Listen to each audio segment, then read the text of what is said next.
A gente estava há pouco falando do caso que está repercutindo muito aqui no Rio Grande do Sul, principalmente nas redes sociais, que é o Peninha, que é um influenciador bem conhecido, que está sendo cancelado, né, virtualmente por conta de uma fala totalmente inapropriada, desagradável, em que ele, de certa forma, justifica e comemora a morte do Charlie Kirk, influenciador lá nos Estados Unidos. Qual é o preço a se pagar por um erro desses? Como mensurar isso? Qual é o preço que uma pessoa deve pagar hoje em dia por cometer um erro? Eu acho que todos nós que estamos no ambiente da internet ou que temos algum tipo de visibilidade, estamos correndo o risco de fazer um comentário infeliz. Foi um comentário infeliz, não há como a gente negar isso. Ninguém comemora a morte de absolutamente ninguém. Não é mais um pai de família, em que parece-me que a filha, a mãe e a esposa estavam ao vivo quando tudo aconteceu, então tem uma carga de trauma. Mesmo que você discorde de alguém, que você discorde da forma como ela vê o mundo, como ela enxerga, como ela pensa, comemorar a morte de alguém realmente é algo completamente equivocado do ponto de vista humano mesmo.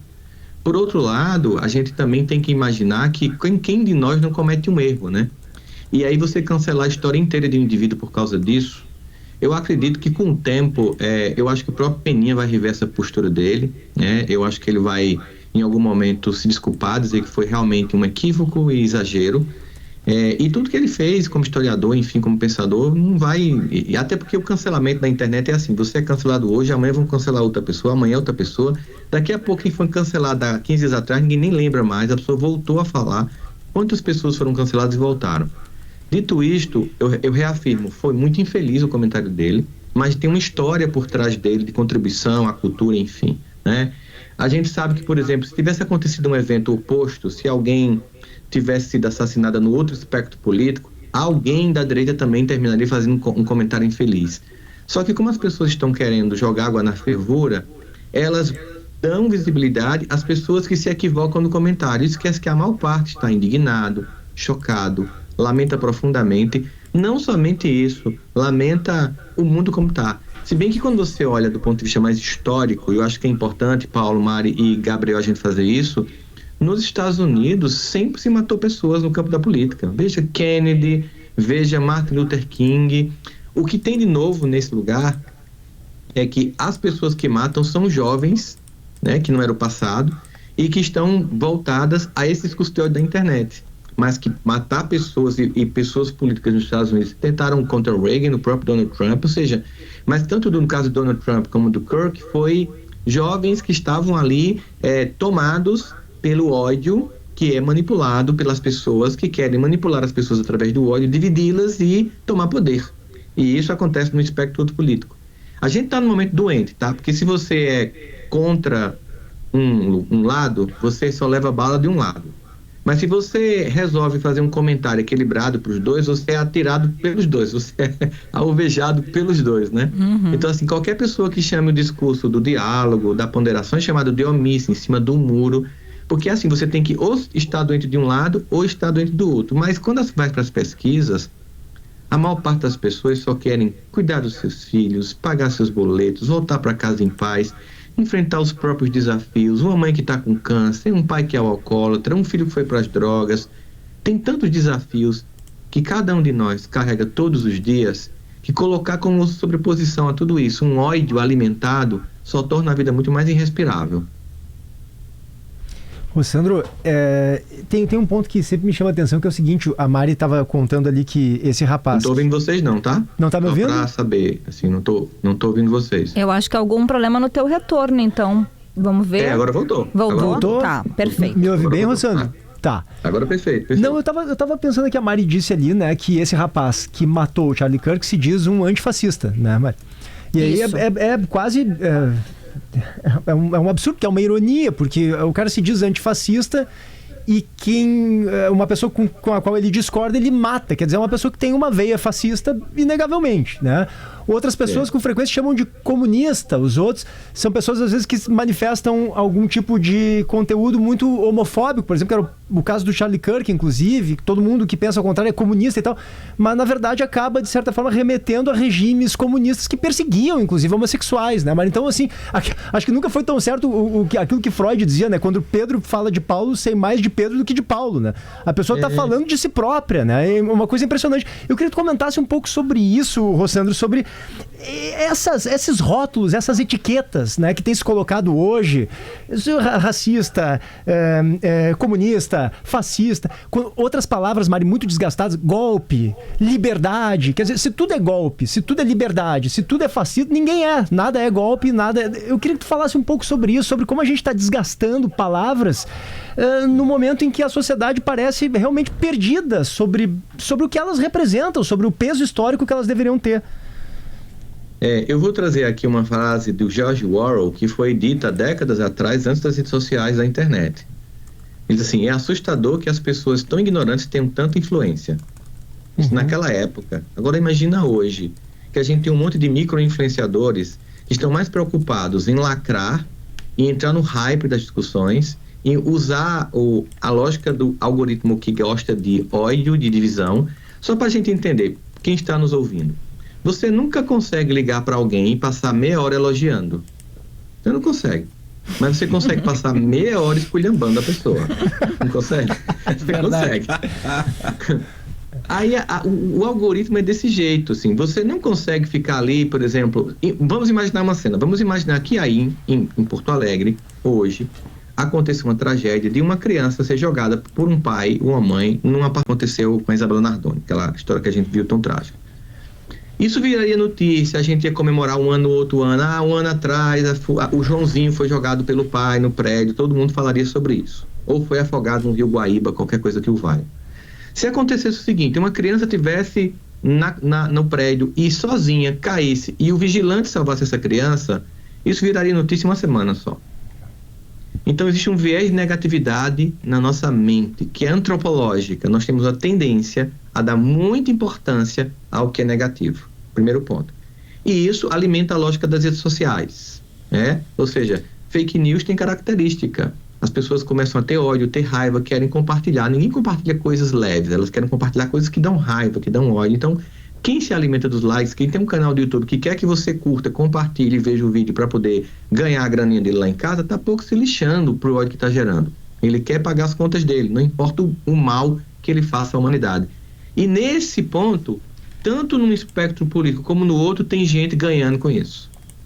Eles se tocam, eles são muito parecidos. Ditadores de esquerda e de direita são homofóbicos, não querem liberdade, querem só as pessoas que pensam como eles, querem cancelar e matar quem pensa o oposto. Vai de Hitler, que era de extrema direita, a Stalin, que era de extrema esquerda. Onde você vai, eles se tocam.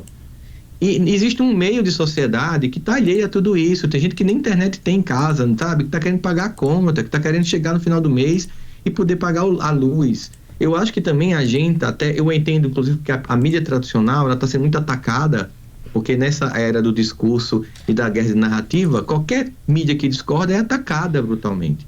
Só que a gente está indo para um ponto em que, como você estava colocando, está tudo se desgastando de tal modo, todas as palavras, todas as narrativas estão se desgastando tão rapidamente, igual a música TikTok, só dura 15 dias de hype, daqui a pouco é outra musicazinha, que o que eu vejo começa a haver um movimento contrário. Eu vejo gente voltando para a mídia tradicional para checar.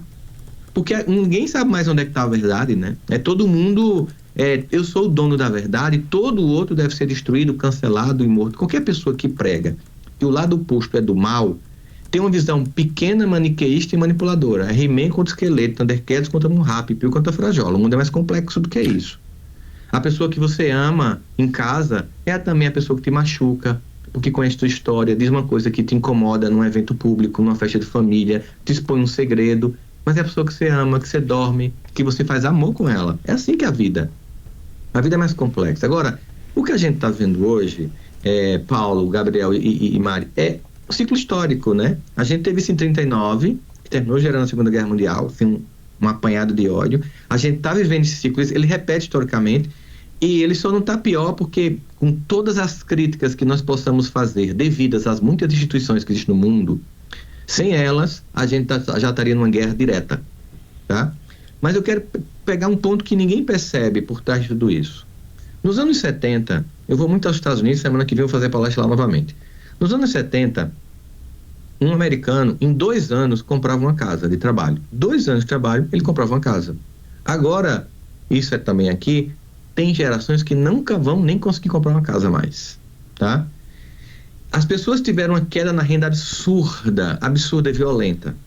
E essa queda na renda foi fruto de uma superconcentração de dinheiro na mão de poucas pessoas. O que um CEO antigamente ganhava nos anos 70 era 10 vezes o salário de um empregado. Hoje ele ganha 3.000 vezes o salário de um empregado. Então tem pouca gente ganhando muito e muita gente ganhando pouco.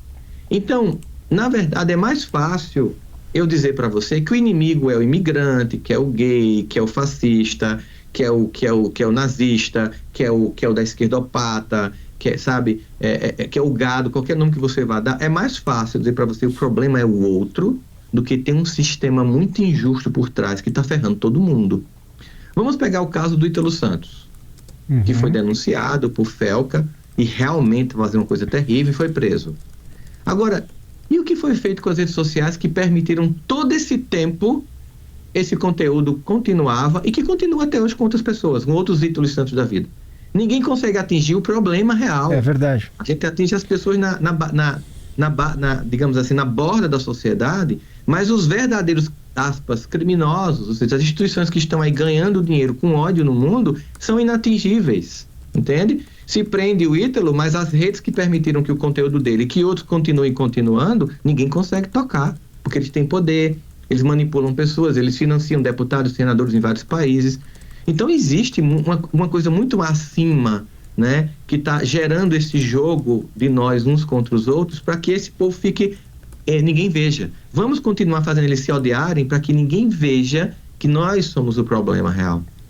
Rossandro, diante disso que você está falando, né, quando a gente pensa em saúde mental, principalmente de gente mais jovem, a gente tem visto uma contradição enorme, que é: nunca se falou tanto sobre ansiedade, depressão, autocuidado, né, a importância da terapia, mas ao mesmo tempo a gente nunca registrou números tão altos de adoecimento psíquico e de suicídio também. O que explica esse abismo entre discurso e prática? Porque esse discurso também de wellness, né, ele também está muito presente nas redes sociais, que ao mesmo tempo são esse ambiente aí tão tóxico que a gente está falando. Você sabe que quando eu coloquei para fazer o curso de psicologia ali por volta do final dos anos 90, havia digamos assim, uma ideia de que o século XXI seria o século da saúde mental, porque as pessoas estariam muito adoecidas. Era uma previsão que se fazia a partir de pesquisas que estavam sendo feitas ali anos 80, anos 90. E essas pesquisas não contavam que no caminho ia surgir internet e redes sociais, o que potencializou e acelerou o processo todo, apesar de que não é o único evento que provoca isso. Essas discussões estão sendo feitas não porque há um interesse na saúde mental. Eu vou explicar isso com muita calma, porque na época do cancelamento você tem que ter muito cuidado com cada palavra, né? Vamos lá. Essas discussões estão sendo feitas na internet porque tem muita gente perdendo filho. Tem muita escola perdendo aluno. Então, é porque a dor está realmente chegando no limite que as pessoas estão começando a dizer: rapaz, está doendo. Porque, veja a ironia, nós temos a sociedade que mais tem liberdade para falar o que pensa, mais liberdade sexual, mais liberdade política, mais acesso a bens de consumo, ainda que não atinja a todos, mas é muito maior do que foi na nossa infância, por exemplo. E a sociedade em que as pessoas mais se cortam, mais têm ansiedade generalizada, depressão, ideação, suicídio, cometem atentado contra a própria vida. Significa dizer que nós estamos num momento em que todas essas coisas ao mesmo tempo agora: ódio político, divisão, crise ecológica, volta de guerras e conflitos, era da pós-verdade, IA, redes sociais, comparações absurdas, viram uma tirania da saúde mental. E tudo isso junto cria, digamos assim, um ecossistema para a dor ganhar escala. E, infelizmente, a mente também adoece. Ignorar isso não é um sinal de força, é o início do fim. O que a gente vive aqui no palco da vida moderna, a depressão, a ansiedade, elas atuam nos bastidores, sem aplausos e reconhecimento. A gente é ensinado a exibir troféus, mas a gente é ensinado a esconder cicatrizes internas. E quando eu escondo a minha cicatriz, eu não mostro a você como curá-la. A sociedade vem da imagem de uma felicidade imbatível e quem não se encaixa se sente incapaz, quebrado, impotente. Não, é a meritocracia, você não conseguiu ser um otário. Veja, por exemplo, o Brasil é um dos países, e certamente um dia vão me maltratar por causa disso, mas eu vou continuar dizendo. É um dos países em que mais se compra cursos para ficar milionário.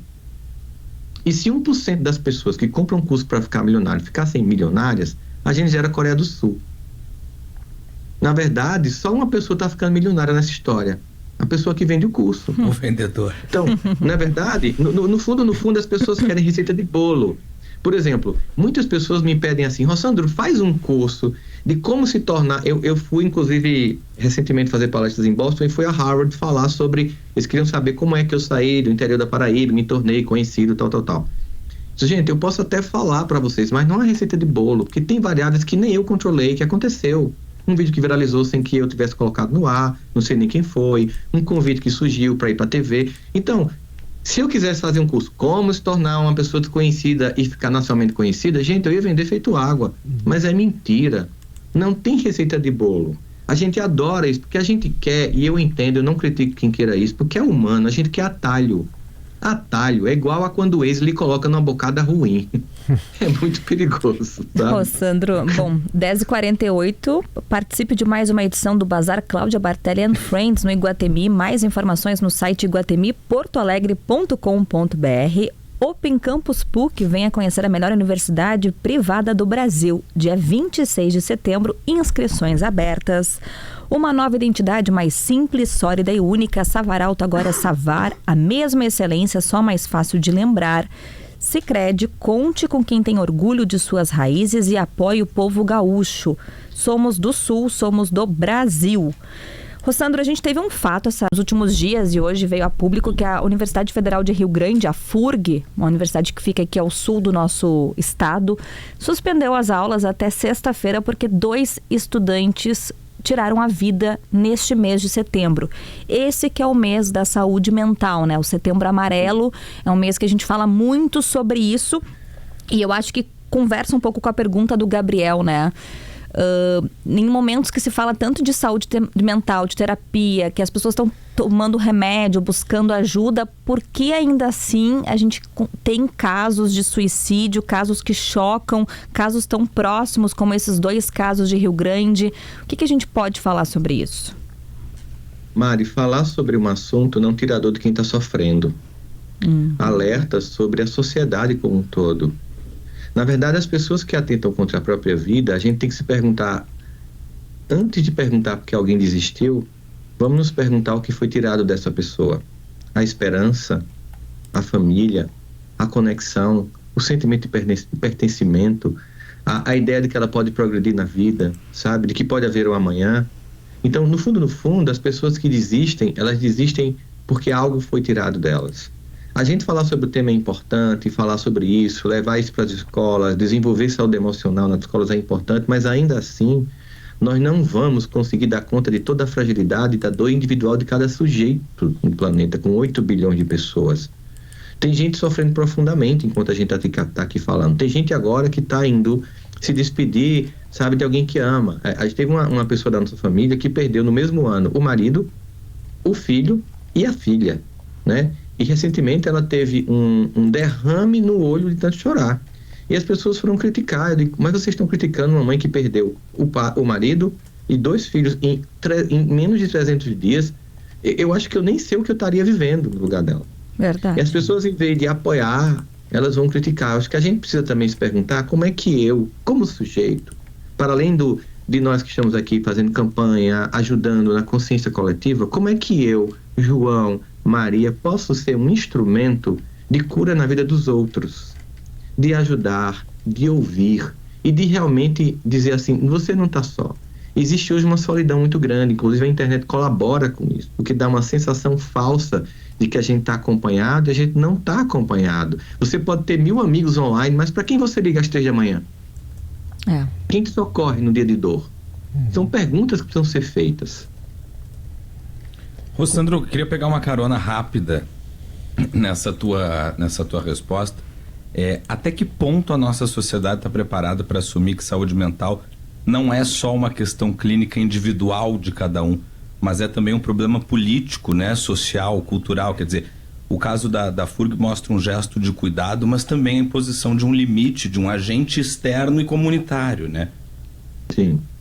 A saúde mental, ela é coletiva e individual, Gabriel, você está certíssimo. A gente está sempre focado na saúde mental individual, mas esquece, por exemplo, que tem gente vivendo, por exemplo, uma profunda crise financeira que acaba com a alma, né? Inclusive o Papa Francisco, ele disse uma vez que a pobreza não destrói apenas o corpo, ela também tem a capacidade de corroer a alma. Ou seja, se você realmente não tem condição de bancar a própria vida, aquilo vai gerando em você um sentimento de menos-valia, né, de incompetência. Por exemplo, quer ver uma coisa que gerou aumentou muito uma crise de saúde mental, e que no Reino Unido já aconteceu isso, inclusive a quantidade de pessoas que atentaram contra a própria vida no Reino Unido é gigantesco. As Bets.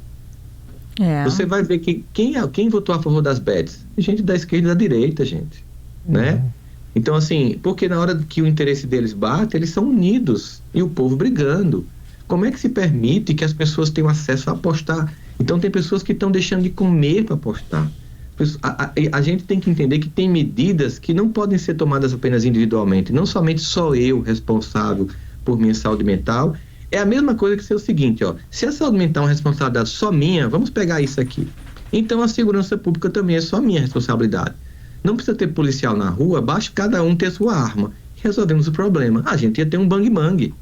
A mesma coisa é a saúde mental. Não é somente cada indivíduo que é responsável, como o Gabriel muito bem colocou. Existe uma sociedade que também precisa se colocar. Assim, existe um adoecer coletivo. Claro que isso não tira a minha cota de responsabilidade pessoal, né? De viver a minha própria vida, de cuidar da minha saúde mental e dos meus, e de atentar para o fato quando eu estou em declínio cognitivo e emocional e pedir ajuda. Agora, se tem uma sociedade que só me adoece mais, que não me socorre, que me invisibiliza e que diz que eu sou incompetente porque não venci na vida, a minha dor só aumenta. Rossandro Klingen, obrigada. Tu estarás em Porto Alegre agora no dia 4 de dezembro, aliás, já te convido para vir no estúdio, viu, Rossandro? Vamos marcar então. É verdade, boa lembrança. Uma entrevista presencial. Eu consegui chegar a tempo, porque tu sabe, geralmente é assim, eu chego, faço a palestra, viajo, né? Mas conseguindo a gente dar um jeito, vai ser uma honra estar com vocês aí, tá? Mas para quem quiser comprar os ingressos, tem no Simpla, Rossandro Klingen, Porto Alegre, dia 4 de dezembro, com a palestra As 5 Faces do Perdão. Obrigada, Rossandro. Volte sempre ao Timeline. Eu que agradeço, gente. Até mais.